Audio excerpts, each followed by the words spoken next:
Good morning, Dopey, and welcome to another episode of Good Morning Dopey. My name is Dave, the host of Dopey, as well as the host of Good Morning Dopey. I am joined by my friend Howard and our friend Aaron, the author of Strung Out, a converted Jew, an unlicensed advice columnist, and a former elite equestrian. What else can I add to your list of titles? Former Miss America? No. What other title can I give you? Former cheerleader. I was Really? the captain of my JV volleyball team. Really? Yeah. I did Okay. a lot. I contained multitudes. Wow, you contain multitudes. All right, today's March 18th. Dated John Voight? Real independence. She did not date John Voight. The more we become willing to depend on a higher power, the more independent we actually are. I start with a little willingness to trust God, and he causes that willingness to grow. The more willingness I have, the more trust I gain, and the more trust I gain, the more willingness I have. My dependence on God grows as my trust in him grows. Before I became willing, I depended on myself for all my needs, and I was restricted by my incompleteness. Through my willingness to depend upon my higher power, whom I choose to call God, all my needs are provided by someone who knows me better than I know myself, even the needs I may not realize as well as the ones yet to come. Only someone who knows me, oh my God, only someone who knows me that well could bring me to be myself and to help me fill the need in someone else that only I am meant to fill. There never will be another exactly like me, and that is real independence. I like the idea of the more willingness I have, the more trust I gain, and the more trust I gain, the more willingness I have. I like that. Willingness is great. Willingness opens you up to new things. You know, Aaron, what do you think?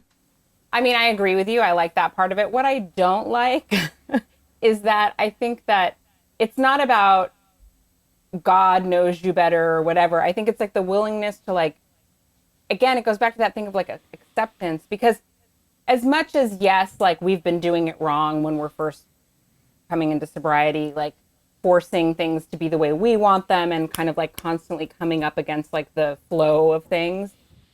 I think that, our self-esteem is built by doing esteemable things. And part of having self-esteem is self-efficacy, which means being capable of doing things for yourself.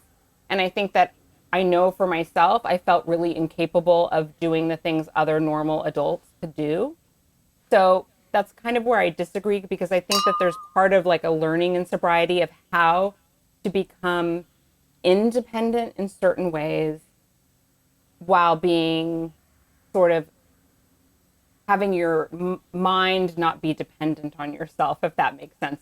Well, I think that's what they're saying. I think that's exactly what they're saying. They're saying is that if you're dependent on a higher power, then your independence grows, because you're not dependent on your ego. You're not dependent on your wife, your husband, your drug, your alcohol, whatever. You're actually independent because you're dependent on spirituality, which is limitless. That's the whole idea, that you get your independence through giving yourself over to the wind, kind of thing. No, you're right. I think that just the language initially put me off.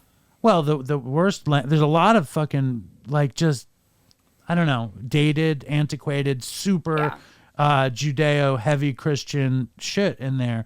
But I think the crib notes of this daily reflection is that real independence comes from real spirituality. That when you can be dependent on the universe and give yourself to something that's unending, which isn't necessarily Christ or Muhammad or Buddha or the devil himself, but it is the cosmos and the bigger spiritual picture. That's when we don't get bogged down in fear. We don't get bogged down in wanting. We don't get bogged down in self-centeredness. So I think in that, that's a great message, I think. It is. I'm just going to add one other thing really quickly, is that in Buddhism, a big part of Buddhism is learning to let go of attachment. That's attachment to people, attachment to career, attachment to things, right?